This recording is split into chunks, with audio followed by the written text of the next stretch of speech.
సిద్దిపేట జిల్లా దుబ్బాక మండలం అప్పనపల్లిలో కలకలం సృష్టించిన మగ శిశువు అపహరణ కేసులో తల్లే దోషిగా తేలింది. అభం శుభం తెలియని 2 నెలల శిశువును తల్లి చంపేసి బావిలో పడేసినట్లు వెలుగు చూసింది. తన ఒడిలోంచి గుర్తు తెలియని వ్యక్తులు ఎత్తుకెళ్లారని కిడ్నాప్ డ్రామా ఆడి చివరకు కటకటాల పాలైంది.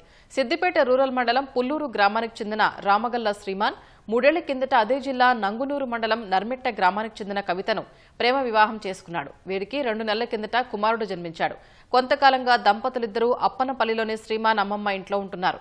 ఈ నెల 17న పని నిమిత్తం అక్బర్పేట భూంపల్లి మండలం రుద్రారంలోని అక్క వద్దకు వెళ్లాడు. అదే రోజు సాయంత్రం తమ బిడ్డను బైక్పై ఇద్దరు వచ్చి ఎత్తుకెళ్లారంటూ భర్తకు ఫోన్ చేసి చెప్పింది. రాత్రి దంపతులిద్దరూ దుబ్బాక స్టేషన్లో ఫిర్యాదు చేశారు. పోలీసులు కిడ్నాప్ కేసు నమోదు చేసి దర్యాప్తు చేపట్టారు. ఈ ఘటనపై అప్పనపల్లి గ్రామస్తులు అనుమానాలు వ్యక్తం చేశారు. తల్లి కవితే కొడుకును చంపి కట్టుకథలు చెబుతోందని ఆరోపించారు.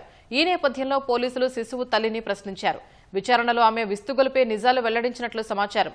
దుబ్బాక శ్రీనివాస్ ఆధ్వర్యంలో పోలీసులు, అగ్నిమాపక సిబ్బంది గ్రామ శివార్లోని బావిలో గాలించి శిశువు మృతదేహాన్ని వెలికితీశారు.